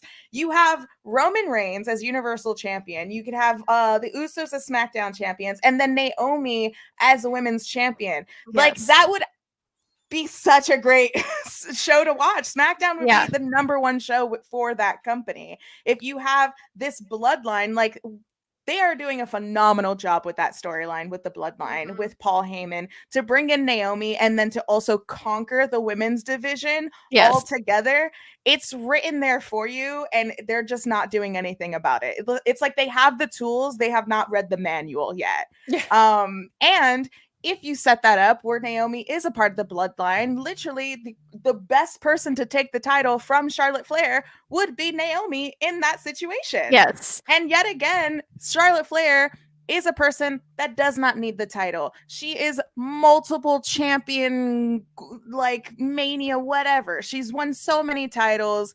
And there's so many like different women that she could face, but literally in my eyes, the only person I actually see taking that title from her is Naomi right now. I agree. And I think that so many people are so angry that Charlotte Flair is champion. But if you think about it, how angry would those people be if they knew Ric Flair's daughter was barely winning any titles?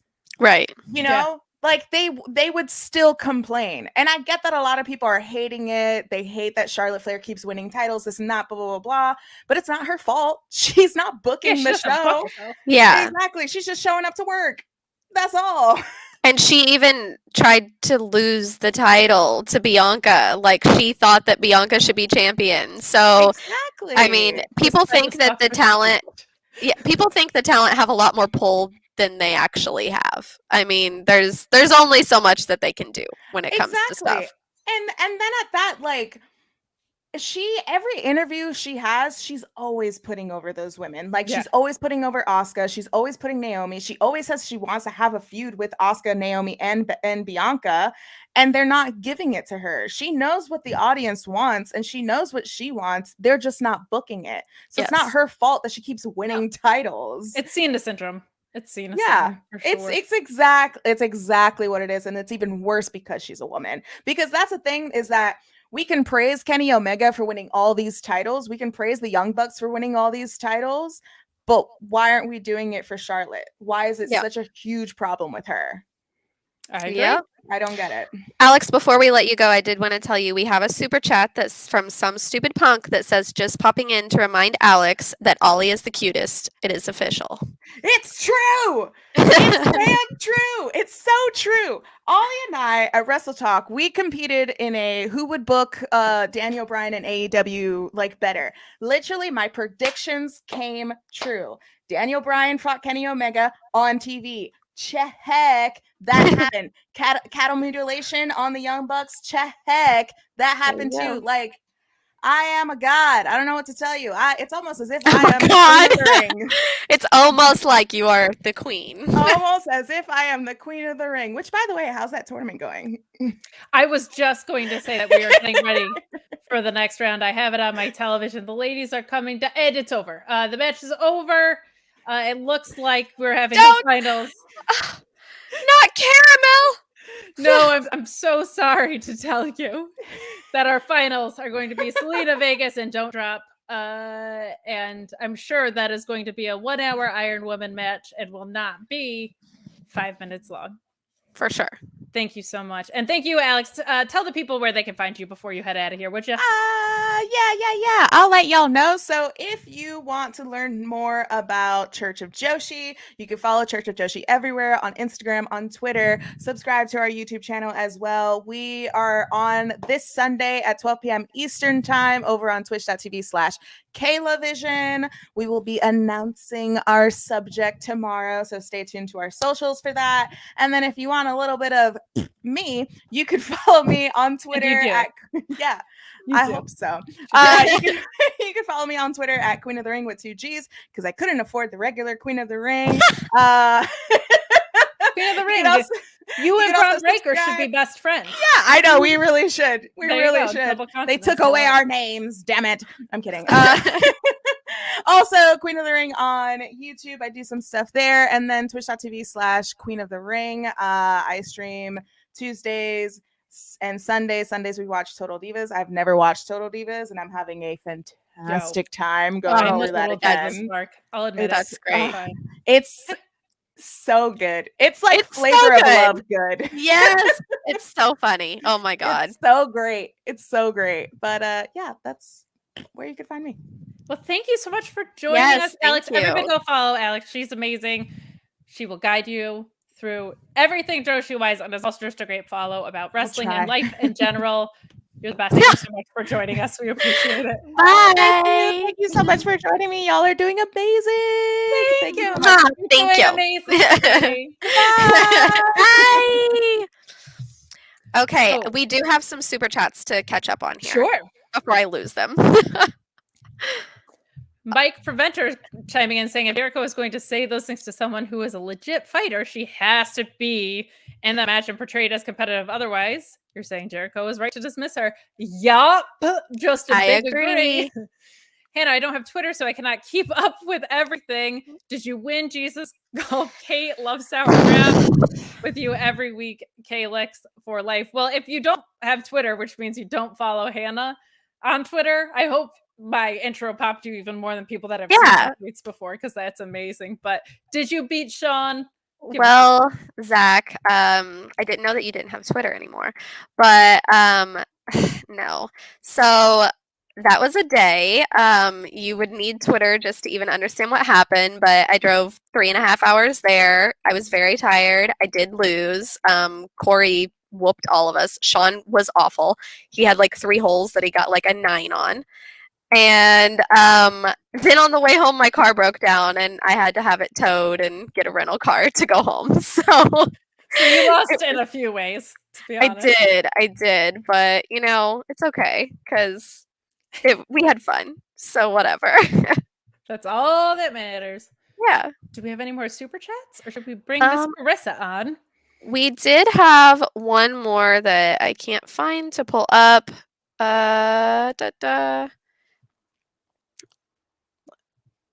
Just popping. Oh, nope.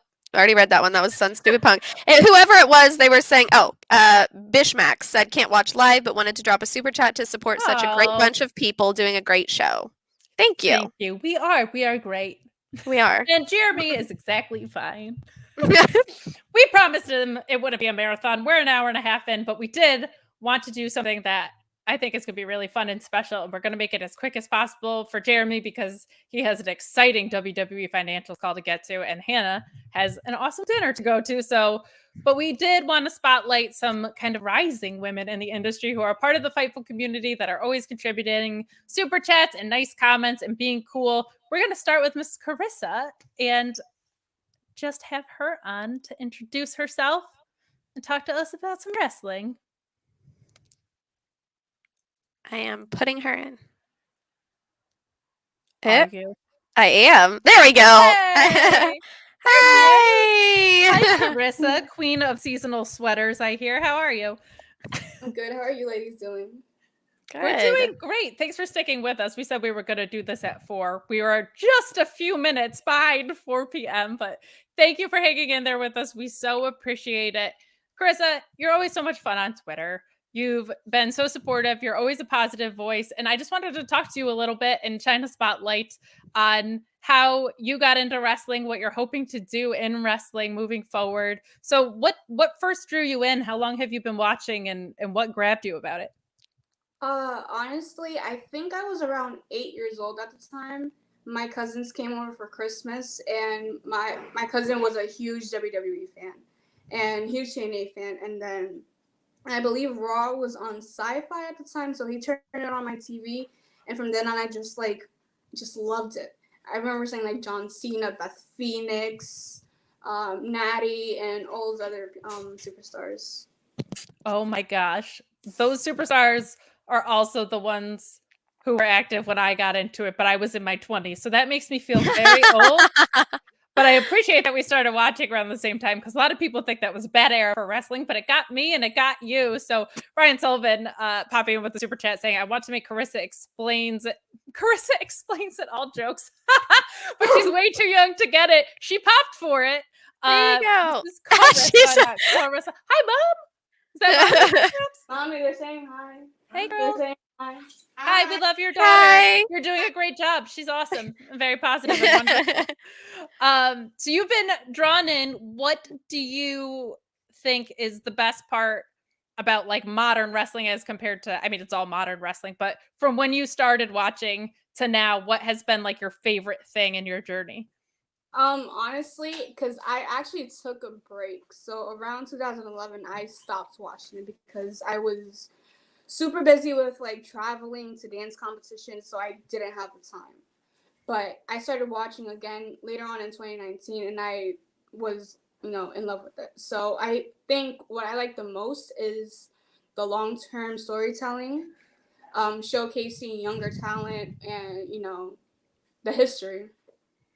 I agree. And it's so funny because like a lot of people exit and then come back and it's different stories that get you back in or different stories that make you bored and leave or or life Yep. pulls you out and then something draws your eye back in. So what is your I actually know the answer to this, but why don't you tell other people who some of your favorite wrestlers are right now? I know you love Zelina Vega, your new queen, but who are your favorites and what draws you in about them?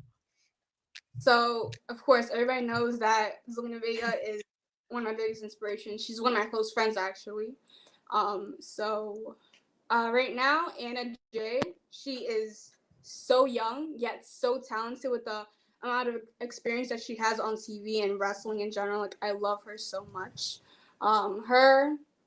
Maki Ito is one of my favorite Joshis of all time. And She's so amazing. Britt Baker, she's fantastic. Sure. Um, Absolutely. and I think from Impact, if I had to choose one, it had to be Deonna Purrazzo. I mean, can't go wrong. I think she's probably the best active. Well, now she's not champion, but was the best active women's champion up until a couple of weeks ago. How do you? I didn't know you knew Zelina. I just knew you were a fan. How do you know her? If you don't mind me Um, asking. so when she started her Twitch, she got really big and all that. And then once, I got into her community, she had noticed me, and then I believe her list of gifted subbers, I was on the top of the list. So she said she'd follow those people on their socials. So she That's followed so me on cool. Instagram and TikTok, and she was doing like, selling merch and stuff like that. So she made a mystery box for me. I have some 8x10s. I have a lot of things. That's so cool. I say to people all the time, internet friends are friends. Because look, you're on this show. You have this established relationship with Zelina Vega. It's so great when like not a bunch of toxic garbage is coming at you online. You also get these really wonderful things, which is why we stick with it despite all of that stupidity. What's your favorite storyline happening? First of all, kudos to you for watching multiple promotions and saying that you like stuff from Impact and WWE and AEW because I think that's great. And I wish I was more aware of that when I was younger because I only really got smartened up fully kind of in the past 3 to 5 years, I would say. What's your favorite story in all of wrestling right now? Ooh, it has. Oh my God, this is really difficult. It is. You can cheat. You can give us a couple runners up too if you need to. I think right now, it has to be. Oh my God, this is so difficult. There's no wrong answer. I'm gonna go if you with, forget one, tweet it, and then everybody who's on here will follow you. And they'll see who. I believe it's the one that started last Friday on SmackDown with Sasha, Charlotte, and Shotzi. I think having Shotzi in that picture right now, she didn't challenge for the title, but she had her match with Charlotte and it was fantastic and I loved it. And then later on Sasha, beating her, attacking her from behind and all that. I think that storyline is going to be one of my favorites right now. I love that. I'm so excited to see Shotzi being utilized on the main roster and with opponents that feel important immediately, right? Like that's so important. So she obviously had this big moment where she turned on Sasha. We'll see who comes heel and face out of that, but I'm so excited. I'm so sorry we have to cut these shorter than we were intending, but tell the people where they can find you. We have your handle here down here, but tell the people where they can find you. You guys can find me on my Twitter, as you can see on the screen, Carisa L517. You guys can follow me on my Instagram. I don't really post a lot. It just like depends on my mood and what I post. But you can follow me at Carisa._. I am close to 1,800 followers, so if you can, please get me to 1,800 as soon as possible. Yes, please help her out. She's just a wonderful follow in general. We had Ryan Sullivan in the chat putting you over as a wonderful interaction, who also just sent in a super chat that is going to make me pass out a little bit, but we'll talk about that in a second. Carisa, thank you so much for joining us. Everybody go follow Carisa. She's so exciting. Before you head out, do you want to work in wrestling, or are you just a fan? Like, do you want to be doing this at some point? Do you want to be a wrestler? Do you have any desire to work in the wrestling industry, or are you just like, nah, I just like to watch? I have like a lot of like currently I'm still in school, but I think like once I'm done with school, I might, dabble in with some like wrestling media and, do like the podcast, like what you, Sean, and everybody else is doing. I think that's fantastic. You guys can talk about what you love, which is professional wrestling, what you hate, what you love, what you want, for the future. Like that's something I really want to do.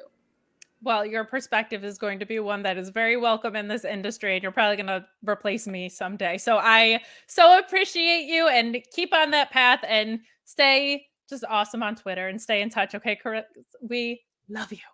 So much. Thank you. You're welcome. Thank you, sweetie. I know. Okay, so I did see this because I checked my Twitter real quick. I just love Cole Cabana. And I've been calling him my wrestling husband for like literally years. But I'm also Twitter engaged to Stan Barry. So it's very convoluted kayfabe romantic landscape for myself. But I saw that Colt responded, and I'm just trying to keep my cool about it. But yes, Colt, I love you. I will marry you right now. We're already married. You're my husband. Anyway, we're going on a honeymoon. Next up. I don't even send thirst like Cher does. But let's go ahead and welcome Jaychele real quick. Hi, guys. Hi, Jaychele. How are you? I'm great. I'm so excited to be here. I've been like smiling the whole day. I tried to explain to my dad that I was going to be on the show. My mom, she's been to like wrestling shows with me and stuff before, so she understands more. My dad is like a 60-year-old Cape Verdean man who despises wrestling. So it's like the most confusing thing ever for him. He was like, just as long as you're happy, Jaychele. So well, I would like to apologize because we're like 40 minutes behind and you are in your car. So I hope you weren't waiting in your car this entire time for us. But thanks for working it out. No, it's okay. So how did you get into wrestling? Your dad hates it. Your mom's been to shows with you, but you clearly didn't get into it through like the male hobby side of things. What first drew you into wrestling? Yeah, so in 5th grade, so I'm 17 now, so I'm gonna be 10 years in a year and a half. So basically I was just watching, like scrolling through TV as normal, like and it was the Raw after Mania 30 that I first started watching, which was AJ and Paige, and I was like, oh my god, that was the first segment I saw, which was very distinctive, and AJ became my all-time favorite wrestler. Shifting a little bit now, but we'll see how that ends Not her fault, yeah, but I understand where you're coming from. Yeah. But I started watching from that, and like Carissa, I actually took a break from 2018 to the beginning of the pandemic. So right around last WrestleMania, the WrestleMania before this one, I started watching again. And I was like, this is a lot different than I remember. But then I started watching AEW, and I had watched Impact before, but I really only watched like old TNA. So like Aces of Eights, I loved like Bully Ray and stuff like that. But I watch Impact here and there. I don't have access either, which is really like a bummer. And I would like love to watch it, but I'll tune in on like Twitter and stuff like that. So I just want to make a note that both Hannah's face and we have Jeremy in the chat saying that that he feels old, basically, and that I said it was me. I said I'm old. Oh yeah, I was the one that responded to that. Yeah, Jeremy said your reaction popped her. It just melted me. I feel 900, but I love that you are familiar with a little bit of the old TNA. I think being a student is one of the most valuable things you can do, and it makes you appreciate art, music, television, movies, whatever. Go back and watch old stuff because it makes you appreciate modern stuff more, to your point. What are your favorite storylines that are happening across wrestling right now? Any promotion, just give me a couple that are your favorite. Okay. I would die if I didn't say Paige and Hangman. I mean, Paige I think and a lot of people Omega. feel that way. Yes. Yeah. I got into it really late, but I tried to do as much like catching up as I could. I think that's a great storyline. I love the long-term storytelling. I kind of like the Carmelo and Johnny stuff right now. I don't really know about Trick. But I love Carmelo. He follows me on Twitter, and I That literally rules. died. He's like probably my favorite NXT star right now. He's great. He's great. And my I work as a teacher's assistant right now, so the receptionist trained him. And like she knows Sasha, Devon, like it's insane. And I think another storyline that I'm liking right now, I wouldn't say a storyline, but I think I like Liv a lot. I like her rise. I don't know how this is gonna go with Becky because I don't like Becky right now. I love your facial expressions. Oh my god, they're just like they're perfect because like your words are very like diplomatic, but we know what you're really saying with your facial expressions. I love it. I love Bianca. Oh my god, I was like, okay, Carmella, she's gonna squash Carmella. Like this isn't what I wanted, but we'll move on. Then Becky came out. I was like, okay, they're gonna put on a classic. This is gonna be great. And then I was delayed on Twitter. Well, not my Peacock was delayed, so I saw it on Twitter. You missed it. I was like, this isn't happening. This is not gonna. This is a joke. Like this. I sat there like 5 minutes. Oh my god. It was insane. We have Ryan Sullivan chiming in here saying, Jaychele, I have no corny dad joke here, like his Clarissa explains it all joke with Carissa, but Jaychele is awesome, and if she wants to be in wrestling media, she will be huge. I couldn't agree more. I'm gonna try cultivate these people to replace me someday. But that's pretty awesome. What do you think? I'm trying to think of how to phrase this. What do you think is the best if you just kind of got into it? Like in the past year, what got you into AEW then? Because they've mostly existed in the pandemic, and it sounds like you'd only been watching like for a little bit in this time. Yeah. So I started watching a Double or Nothing this year, like officially. Okay. But I had watched backs and major matches. The first one that I heard about that got me into it was Paige and Omega versus the Young Bucks at Revolution. I was like, okay, you sold me. Unbelievable. Yep, you sold me. And then Revolution, no, was that Revolution? I don't even know what it was. That was Revolution. Yep. Revolution. Yeah. The and then series. Yep. And then also the Young Bucks versus FTR. I like that match so much. Are you a Young Bucks gal? You're seeking them out? I don't blame you. The best. I hate them. Yeah, I think I am. I'm a spots type of girl. Like that's okay. I love Bryan Danielson. His type of spots are so different from like Young Bucks type of spots. Okay, I'm back. If you like Bryan Danielson, both of those matches. I love it. But both of those matches engage me because I have like different types of spots, and that's I feel like I'm a 17-year-old. Like if you catch my attention, you will hold it. So yeah, I love it. Before we let you go, I just want to ask you one final question. What's your favorite thing about wrestling in general? Is it in-ring? Is it promos? You said you're a spots girl, so I'm assuming it's the in-ring work. Yeah, normally it's in-ring. Promos get me pissed off, just like Chris Jericho. I love it. I can't. Oh my god, I tweeted, I think like this morning. I was like, this storyline has it all. It's racist, homophobic, sexist, and misogynistic. So I was like, you got the perfect mix. As a baby face too, so even better. Yeah. Just punch him once, and like during the match because it's a street fight, so like you can't get in trouble for it. And she's a heel, so she can get away with it. But we shouldn't be rooting for her anyway. But I think I'm definitely like an in-ring person. But overall, my favorite thing in wrestling is representation. I'm a community activist. Like I lead Black Lives Matter protests in my state, Little Rhode Island. But if there's no representation, I can't really get behind it.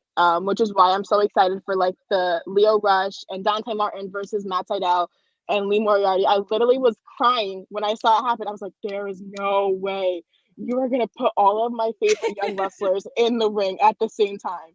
So I'm Yes. really excited for that also. I love to hear that. Well, we're sorry we have to cut these short. Jeremy's gonna kill me because I promised him it wouldn't be a marathon and an hour and 48 in. So He's agreeing. Yeah, there's no way. I'm never posting this again. But just tell the people where they can find you, and everybody go follow her because she's great. Thank you. You guys can follow me on Twitter at Jaychele Nicole. I'm like, I think like 30 followers away from hitting 1K. And if I do it by full gear, I'm going to be doing a giveaway, which I'm very, very excited for. So if you guys are interested in that, you guys can follow me. Normally, I'll post some takes that are lukewarm. I don't have really any hot takes, but hey, I say it all the time. Sometimes everybody thinks a certain way because they kind of should be. So yeah, sometimes hot takes are not like the way to go. But we don't all have to be Louis Dangor. Nobody should be Louis Dangor. And I can promise you Jaychele's not. So go follow her. She's been such a welcome addition. Thank you so much for joining us, Jaychele. Thank you. Thank you for having me. You're so welcome. And we're going to get the Cease twins on here really quickly before Jeremy has to do this financials call at 5 and Hannah has to go to dinner. Hi, gals. How are you? We've got Allie and Emily Cease, who, of course, are here. And for the ruckus, how are you guys? Good. How are you guys? Good. So glad you could join us. This is really fun because Allie's actually training to be a wrestler, right? So this is like so much fun to have you on here. And my sister doesn't give a crap about wrestling at all. I still talk to her about it as if she should, but I don't have a sister who's a fan. So I'm so glad that we also get to have Emily on here. You guys are always so much fun when you're on streams. We'll just talk really quick. Allie, how is training going? How did you decide you wanted to do this? Tell us all about that. Oh my gosh. Training has been going so good. I started training in January, so it's almost been a full year and I can't believe that. I should be making my debut soon, so I'll let you besties know. Please do. Please do. Throw it up. I decided I wanted to do this. Well, we started loving wrestling in 2008, so we were like 9 at the time. And we always gravitated more towards like tag teams because being twins, like you always have a tag team partner. Of course. So we always wanted to be like the Hardys, and like then over time we wanted to be like the Young Bucks, and it's so many great women too we looked up to. But I didn't actually decide that I wanted to do this. I think in the back of my mind I always knew because we loved it so much. But it wasn't until Sasha Banks. She's my favorite wrestler. She's the greatest wrestler of all time. I had to wear my shirt today. She's the reason that I wanted to start wrestling, and I just watched her and her similar stories with Bailey and people like that of who I just gravitate towards wrestlers who share the story of like, oh, I've always wanted to be a wrestler. I love it so much, and they grow up and they actually do it. So it's amazing to look up to someone like that. And I decided that with their takeover match in Brooklyn. That's Bailey and Sasha, and that's when I said, "Yep, I'm doing this." I was just full on crying watching the match. Yep, I'm doing this, and it took like 5 years for me to actually, get out of the anxiety and that kind of dark stage I was in, and try to push myself to actually do it. And that's Sasha Banks is basically the answer. I love that, and congratulations, because that is an intense decision to make. So I'm glad that you followed your heart and your passion. I'm so sorry, but we're gonna have to go. But I do want to let Allie. Allie loves GCW, and we haven't talked about this on that show at all, and is a huge Deppen mark, as am I. What do you? Because you guys travel for some indie shows. What do you love so much about GCW that you're willing to fly across the country or drive, not across the country, but a decent amount across the country? What did you fall in love with Deppen and with GCW? We'll put Deppen over because he deserves it and can't get an ROH contract right now. So, I don't know. We went to our first GCW show in 2019, and we've just made so many friends by going to the shows and even just coming close with some of the talent and stuff. It's just such a family atmosphere that everyone is just so welcoming, and it just makes you it so addicting to like want to go, like, oh, I want to go to the next one, even though it's like 14 hours away. We're like we're from Kentucky and we were looking up flights to LA. Like, yeah, we can't do it all, but like, yeah, it's just so much fun, and like everyone just makes you like feel like you're part of it when you're there, and it's just so exciting. So I couldn't agree more. I love that atmosphere at JCW shows as well. To old people like me, a lot of people say it feels like old ECW shows. There's a lot of things in the similar vein there. Kings Road Wrestling saying these two are the biggest GCW fan. It's true. I'm feeling old and inadequate with even more awesome young talent on here. 2 more women just killing it. Absolutely. That's what this has been all about. And of course, Jeremy, the king of champion, I'm sorry, of Taylor Swift karaoke. Oh my God, she's wearing her Swift as we speak, putting over the Swiftie besties. I'm sorry that we've had to cut this short, but tell the people where they can find you real quick. Oh, sorry. Yeah, sure. You can find me at All Elite Banks. It's actually misspelled, but who cares? It could be All Elite Allie, whatever. Whatever y'all. Is it All Elite Banks? Yeah, All Elite Banks. On Twitter, Sasha. And on Instagram, I'm _Alliestagram. So yeah, follow me there if you want. If you don't, that's fine. I have a Kate'stagrams, so your handle popped me. No, Emily, go ahead. I was telling her earlier, I'm like, oh, we have similar usernames. We're both Stagrams. I think you're my twin. And Emily, where can we find you? Did I get your handle right, I hope? yes, you did. You can find me on Twitter at Relentless Bucks. So amazing. Go follow them. Follow all the wonderful guests that we've had on today. Ladies, thank you so much. Thank you to everybody who stuck around. Thank you, Jeremy, for not beating me up while I said we weren't going to do a marathon and are very quickly closing it on 2 hours. You have 5 minutes to set up for the financials call. Rusty Simpson saying never seen The Distraction, but seen Kate was hosting and will watch anything that I'm on, basically, essentially. Thank you so much for saying that. First super chat, just to say that. I appreciate that. Every dollar helps what we do, so we appreciate that. I'm so sorry. We really have to go so Jeremy can get to the financials call. Thank you all for your patience. Thank you so much for joining. This was Thank you, everyone. Yes, thank you so much. This was a blast. We'll see you next time Jeremy and Joe can't show up for work. Yes.